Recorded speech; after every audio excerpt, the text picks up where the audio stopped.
I never believed in coincidences. But that changed the morning I found the photograph. It was a simple, harmless thing, a dusty frame tucked inside a forgotten box in our attic. We'd been cleaning out old boxes to make space for storage, something my wife, Claire, had insisted on for weeks.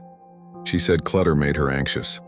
I thought she just liked the idea of being in control. The light from the single attic bulb flickered above us, catching the edge of a cracked photo frame. I picked it up, brushed away the dust, and froze. Claire stood beside a man I didn't recognize. Not me, not her brother, not a coworker. Her hand rested lightly on his chest, a gesture too intimate to mistake. Both wore wedding bands. Behind them was a small chapel.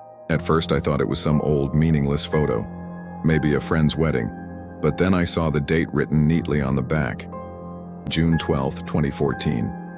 The date hit me like a punch. We got married in 2016. I looked at her, waiting for an explanation. She stood at the edge of the attic, her face pale, her hands trembling slightly. The way she looked at the photograph wasn't confusion, it was recognition. My throat went dry. "Who is he?" I asked quietly. She hesitated just long enough to tell me everything I needed to know. "It's not what you think," she whispered.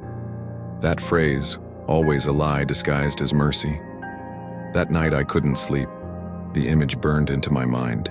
The other man's face was sharp, confident, almost smug. I searched through our home while she slept. Drawers, closets, even her laptop. Nothing. Claire had always been careful, meticulous, too meticulous. The next morning, I decided to find out who he was.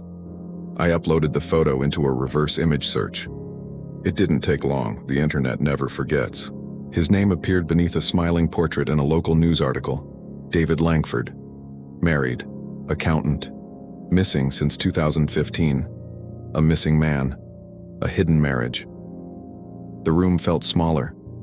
I heard the faint hum of the refrigerator, the ticking of the wall clock, every sound amplified by the storm of suspicion rising inside me. Claire came into the kitchen, her hair tied back, acting as if everything was normal. She kissed my cheek, her usual morning routine. But I felt nothing. I wanted to ask, I wanted to shout. But instead, I played along. I smiled back, pretended ignorance. Because now I needed the truth, not a story. That evening while she showered, I searched her closet again. This time I looked deeper, beneath the lining of an old suitcase. My fingers brushed against something, a sealed envelope. Inside was a certificate, marriage license, Claire Benson and David Langford. No divorce papers, no annulment, no ending. I folded it carefully and placed it back where it was. My heart pounded, not from fear, but from something darker. Obsession. If David was missing and Claire was still legally his wife, then who was I? The next few days I became an actor in my own life. Smiling, working, eating dinner, all mechanical. I started noticing her patterns, the late night walks, the locked phone, the moment she slipped away to call her mother. One night I followed her. She left the house at 9 p.m., wearing a long coat despite the mild weather. I stayed a few steps behind, keeping my distance. She walked down Elm Street, past the dim cafes and shuttered shops, then turned into a small cemetery. Cemeteries don't open their gates at night, yet she seemed to have a key. I waited by the wall, heart racing as she disappeared among the gravestones. When she re-emerged, I caught a glimpse of her face. Tears streaked down her cheeks. In her hand, she held a small bouquet of lilies. When she reached the gate, I stepped out of the shadows. "Who's buried here, Claire?" Her body froze. She didn't turn around. "You shouldn't be here," she said softly. "Neither should you." She turned then, her eyes wide, reflecting a fear I had never seen before. "It's not what you think," she repeated. But this time her voice trembled. I glanced at the nearest headstone. The name carved into it made my blood run cold. David Langford, 1983-2015. The man she once married. The man she claimed not to know. The man who had disappeared. She reached out as if to stop me from speaking, but I stepped back. My mind raced. The missing person report, the hidden certificate, her secret visits. "Tell me the truth," I whispered. "I did what I had to do," she said quietly. "He wasn't the man I thought he was." Her words hung in the air like smoke, thick and suffocating. I wanted to press her, but something in her eyes warned me not to. When we got home, she locked herself in the bedroom. I stood outside the door, listening to the faint sound of her sobbing. That night, I stared at the ceiling, every creak of the house feeling like a whisper of the dead. What had she done to him? Or worse, what if he wasn't dead at all? The next morning, when I woke up, Claire was gone.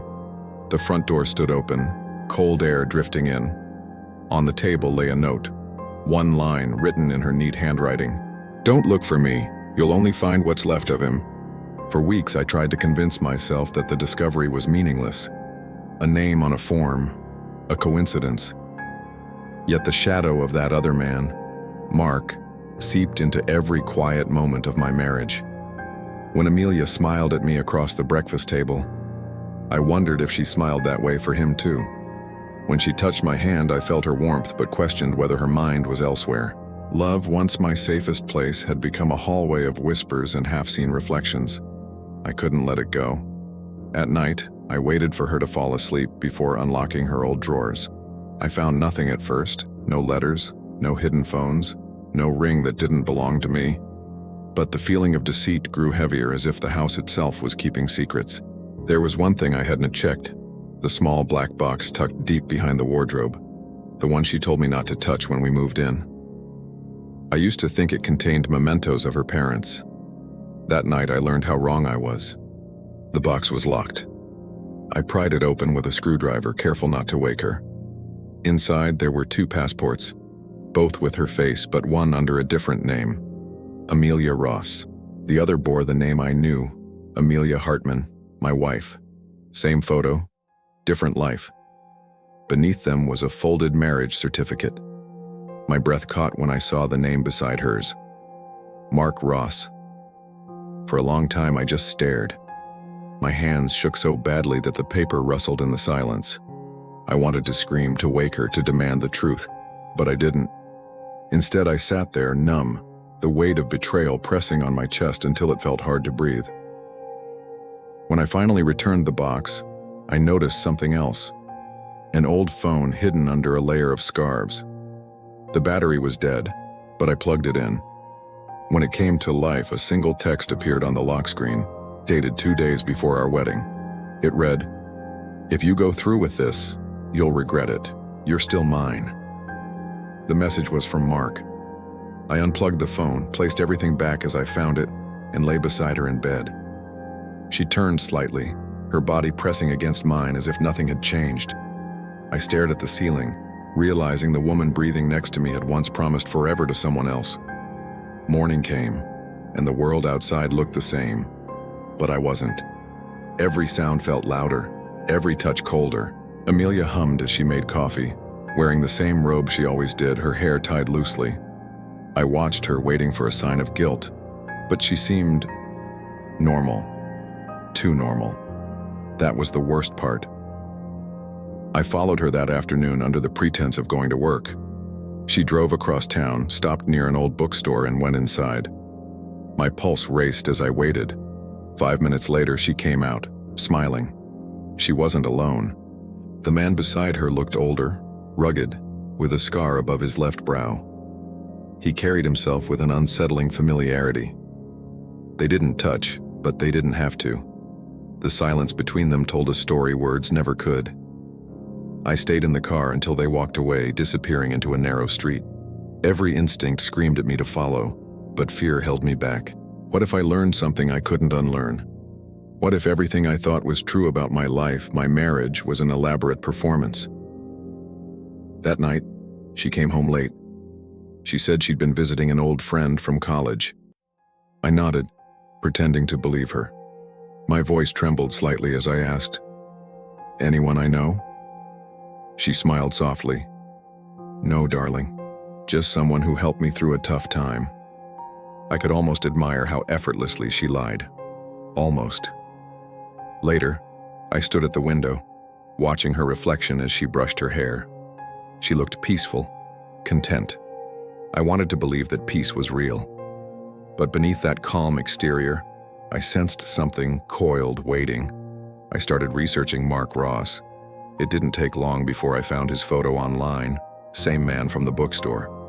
A former contractor with a record for fraud and identity theft. He'd vanished 5 years ago after being implicated in a money laundering case that was quietly dropped. Amelia had been listed as a person of interest, though never charged. The realization struck like a blade. My wife hadn't just been hiding a past marriage, she'd been hiding a criminal history. And if Mark was still around, then maybe the past wasn't done with her. Days passed in silence. She grew distant, distracted. Sometimes I'd catch her staring out the window, lost in thought, her hand clutching her wedding ring as if reminding herself of something. Other times, she'd look at me like I was a stranger. One evening, she startled when I touched her shoulder. "You're jumpy lately," I said. She forced a smile. "Just tired." But I could tell there was more. She was waiting for something. Or someone. That night, unable to sleep, I stepped outside. The air was cold and sharp. Across the street, a car idled with its lights off. A man sat inside, smoking. Even from a distance, I knew it was him. Mark. He didn't move, didn't look at me, just watched the house, patient as a hunter. I went back inside and locked every door. Amelia was still asleep, her face serene, untouched by the tension crawling beneath our roof. I envied her calm, or maybe feared it, because deep down I suspected she already knew he was there. The next morning I confronted her, not directly, but with questions disguised as casual conversation. "Do you ever think about your past?" I asked. She looked up, startled for a fraction of a second before smiling. "Don't we all?" I studied her.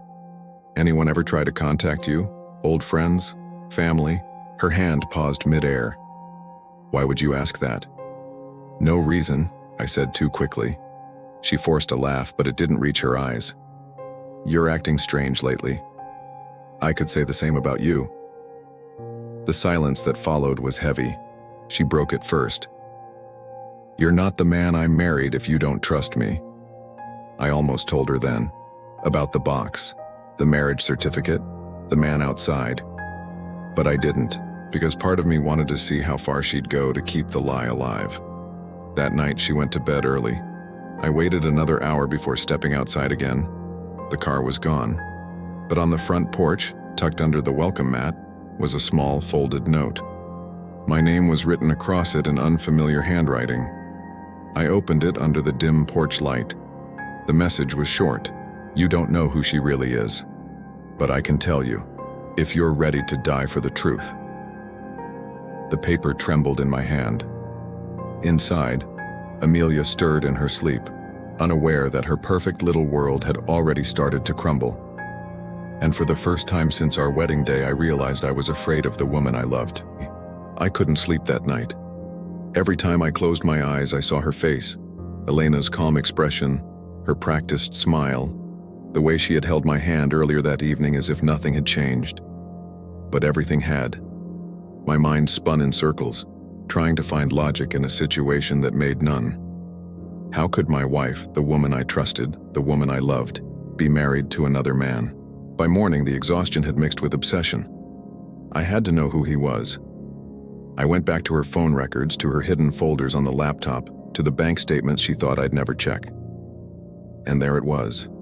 A series of regular transactions sent to a man named Evan Ross. Rent payments, hospital bills, even flowers once. It wasn't random.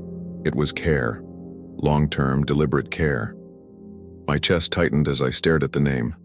That evening, I followed her again. She said she was meeting a friend for dinner, and I nodded, pretending everything was fine. I watched her leave the house, her perfume lingering in the doorway like a ghost. I trailed behind her car until she stopped at a quiet house on the edge of town. Not a restaurant, not an office, but a suburban home. And when the door opened, my blood froze. The man who greeted her looked nothing like a stranger. He looked comfortable. The way they hugged, it wasn't awkward or polite. It was familiar, practiced, intimate. I felt something inside me snap. For a moment, I thought I'd rush in and confront them both, but I couldn't move. I just watched, unseen, from across the street. When they finally went inside, I took a photo of the mailbox. Evan and Elena Ross. My hands trembled as I read it. Later that night, I sat in my car, staring at the photo, trying to piece together the truth. Had she married him first and then me? Was I the other man all along? Or was there something even darker at play? I needed answers, and I wasn't waiting for her to give them. I searched public records, marriage licenses, and court filings until my eyes burned. And there it was, Elena Ross, married 10 years ago. No divorce record, no annulment, just silence.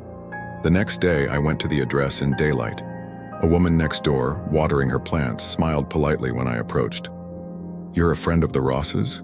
she asked casually. I froze for a heartbeat before nodding. "Yes, just visiting." She smiled again. "Nice people. Tragic what happened, though. Poor Evan." My heart stopped. "What happened to him?" I asked, trying to sound casual. She frowned. "He was in a bad accident years ago. Fell down the stairs. Head trauma, I think. He hasn't been the same since.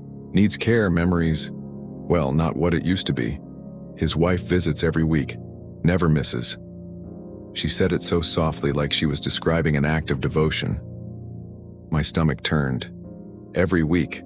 That meant even during our honeymoon, our anniversaries, the times she'd said she was visiting her sister. She'd been with him.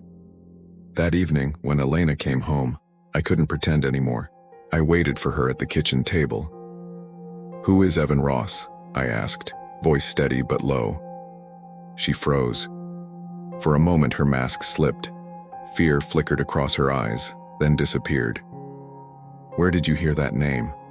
she whispered. "You should answer me," I said. She sat down, exhaling slowly, her hands trembling slightly. "You wouldn't understand. Try me." Silence hung heavy between us. Then she spoke. "Evan was my husband," she said finally. "But he's not the man I married anymore. The accident, it took him away. The doctors said he'd never recover. I tried to move on, but I couldn't abandon him completely. He still thinks I'm his wife." Her voice cracked, but her eyes didn't. I stared at her, struggling to find anger or empathy. Both collided inside me. "So you married me while he was still alive?" I said. "You didn't even tell me?" She reached across the table. "I didn't mean to hurt you, Daniel. I just needed something normal. You made me feel alive again." I pulled my hand away. Her words felt like poison wrapped in tenderness. For a long time, neither of us spoke. The clock ticked between us, each second louder than the last. Finally, I said, "You lied about everything. About your past, your name, your vows. How many other secrets are there, Elena?" She didn't answer. Instead, tears welled in her eyes, and for the first time I saw fear. Not of losing me, but of something else. Something deeper. Then she whispered, "There's more you don't know." My skin prickled. "What do you mean?" She looked at the door, then back at me. "Evan wasn't just in an accident," she said. "Someone pushed him, and the police think it was me." The room spun. I stared at her, trying to process the words. "You're saying you didn't do it?" She shook her head slowly. "I don't know. I remember the fight. I remember the fall. But I don't remember what happened in between." Her eyes met mine. "And now someone's trying to make sure I never remember." I didn't know what to say. All the anger, confusion, and betrayal collided with something else. Fear. Because for the first time I realized I might not just be living with a liar. I might be living with a killer. The rain fell harder that night, tracing silver streaks across the window as I sat in my car, staring at the faint light flickering in the distance. I'd followed Claire to an old suburban neighborhood, one of those quiet, unassuming streets where people mow their lawns and pretend secrets don't exist. But in that house, I could feel deceit breathing through the cracks. She wasn't supposed to be here. Not this late. Not with him.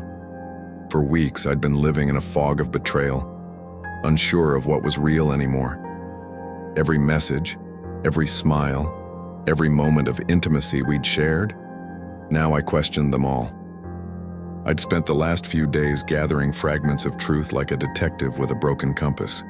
Her alternate name on a property deed, a bank account in another city, and finally, tonight's address. I stepped out of the car, the gravel crunching under my shoes like small confessions. The porch light flickered as if warning me not to proceed, but I had come too far to stop now. My heart pounded as I peered through the curtain crack, and there they were. Claire and a man whose face looked unsettlingly familiar. He wasn't a stranger. He was the man from the photograph I'd once found in her drawer labeled Old Memories. But this wasn't an old memory. This was now. They sat across from each other, holding hands, their fingers tangled like vines choking the truth. I wanted to burst in, to scream, to demand an explanation, but something in me whispered, "Wait." I wanted to hear them. I wanted to know everything before I confronted the ghost she had kept alive. Their voices were low, but the silence between them said more than words. Then I caught fragments of their conversation. "He's getting suspicious," Claire said, her voice trembling. The man leaned closer. "Then it's time to end it, Claire. You can't keep both lives forever." Both lives. The words hit me like a blade. She wasn't just having an affair, she was living a double existence. I stumbled back, my breath fogging up in the cold air. My mind was a storm. Every act of love, every argument, every moment of tenderness. We were just one half of her reality. The other belonged to him. But then I heard something that froze me in place.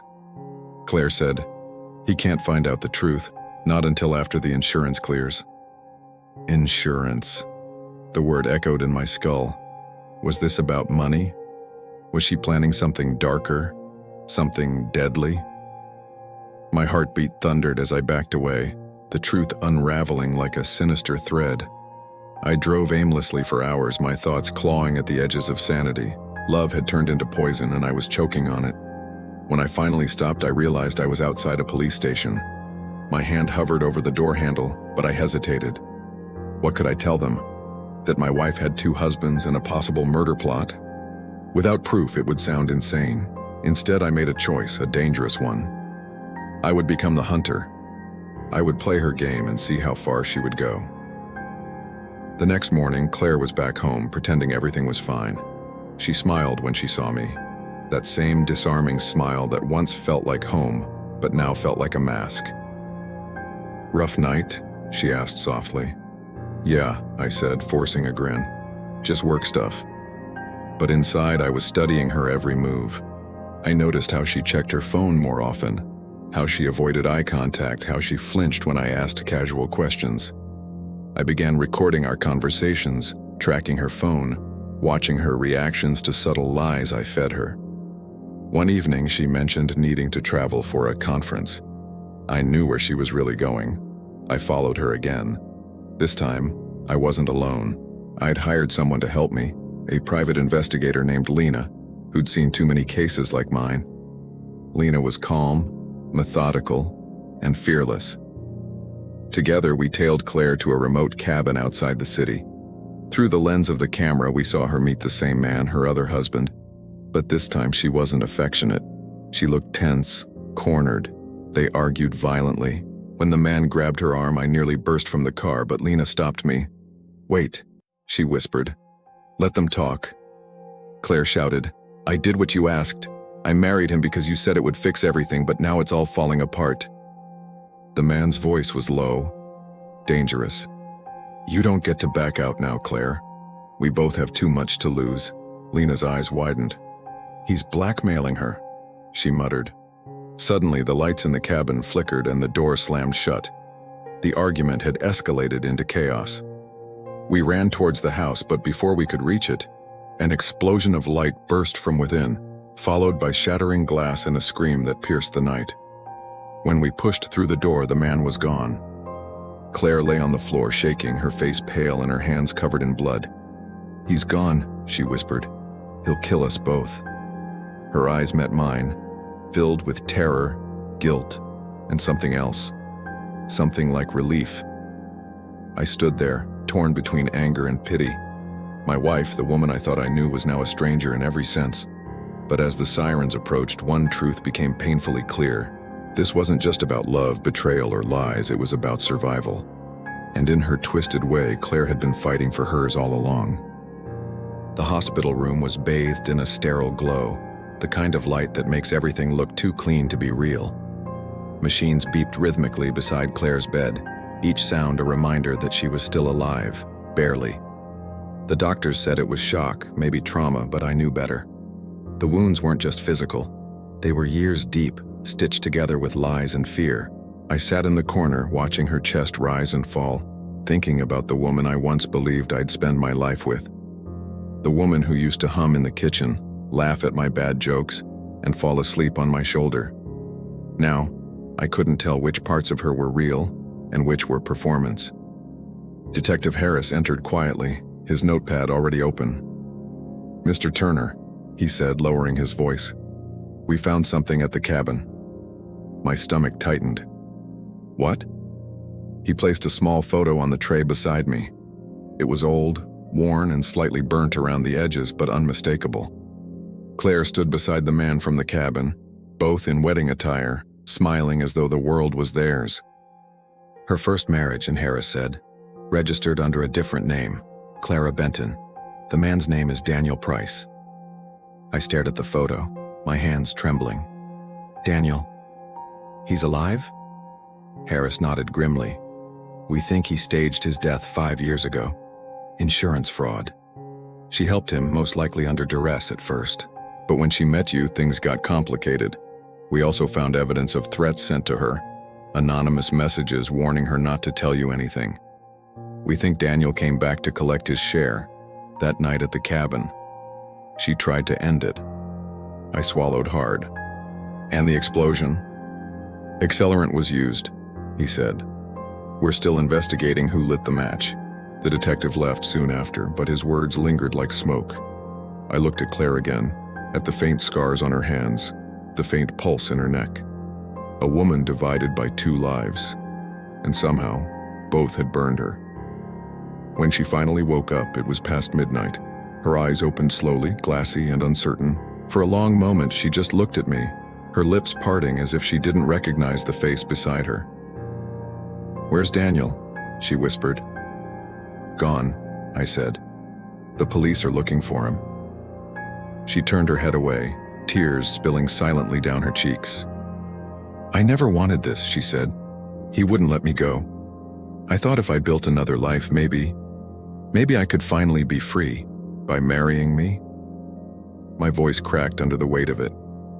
She flinched. "I didn't plan it, I swear. I fell in love with you. For the first time, I had something real." But he found out. He said if I didn't keep both lives going, he'd destroy us all. The confession hit like a slow-moving train, inevitable but still devastating. I wanted to believe her, to see her as the victim, but the truth was too tangled. Love and deceit had melted into one thing, and I no longer knew where forgiveness began or ended. A week later, Claire was released into protective custody. Daniel was still missing, but every road seemed to lead to him. I kept in touch with Detective Harris, helping however I could, though part of me knew this case was less about justice and more about closure. Then one evening, as I was locking up the house we used to share, a letter slipped through the mail slot. No address, no stamp, just my name and handwriting I recognized instantly. "Ethan," it read. "I'm sorry for everything. If I could undo it, I would. But I know Daniel. He won't stop until one of us is gone. I'm leaving to finish this. Don't come after me. Love, Claire." I stood there, frozen, the words bleeding into my vision. Before I could think, I was already in the car, the letter on the passenger seat. I called Harris, but it went to voicemail. All I could see was the image of her walking into darkness again, this time alone. The GPS signal led me to an abandoned pier outside the city. Rain lashed across the windshield as I stepped out. There, under the pier lights, 2 figures faced each other, Claire and Daniel. Even from a distance, I could see the fury in his movements, the desperation in hers. He shouted something I couldn't hear and lunged toward her. She stepped back, clutching a small pistol. My heart stopped. "Claire!" I yelled. Both of them turned. Daniel sneered. "So you brought him too," he said. "Perfect." He charged at me, but before he reached, a deafening shot cracked through the night. Daniel stumbled, eyes wide, then collapsed. Claire's hand shook violently, the gun slipping from her grasp. For a long, harrowing moment, the world went silent. Then she whispered, "It's over." I caught her before she fell, holding her in my arms as the rain washed over us both. "Why did it have to end like this?" I asked, though I already knew the answer. Because love built on lies is a house without walls. It always collapses. Months later, after the investigations and the quiet funerals, I stood on that same pier again. The waves whispered against the wood, carrying echoes of a life that once seemed whole. Claire was gone, sent somewhere safe under a new name. Daniel's body had been buried without ceremony. And me? I was left with memories that refused to fade. I took out her last note again. The ink had smudged, but one line still stood clear. "Love doesn't die, Ethan. It just hides in the shadows." I folded it carefully, tucked it into my coat, and walked away as the tide came in, leaving the ghosts of both marriages behind. But as I drove off into the storm, I couldn't shake the feeling that somewhere out there, Claire was still watching, waiting, or maybe finally free.